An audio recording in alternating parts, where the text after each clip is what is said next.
जो युवा नशा ग्रहण करता है तो क्या फायदा हुआ उसकी पढ़ाई का, तो क्या फायदा उसकी प्रतिभा का, तो क्या फायदा उसकी माँ बाप की उम्मीदों का।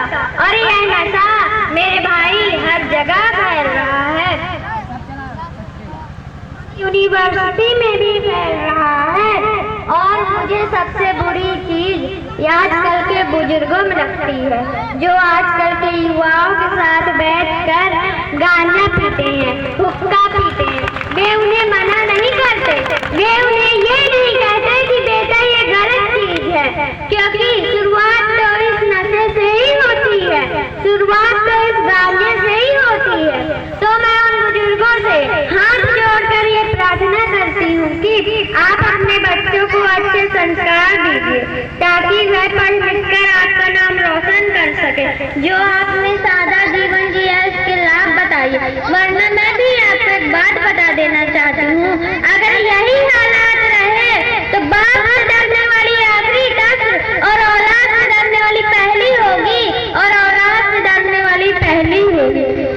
और मैं इसके लिए युवाओं को कुछ कहना चाहती हूँ कि तकनीक जानने वाला युवा अब्दुल कलाम बने, ITI और NIT से पढ़ने वाला छात्र नासा के लिए नहीं अपितु इसरो के लिए काम करे।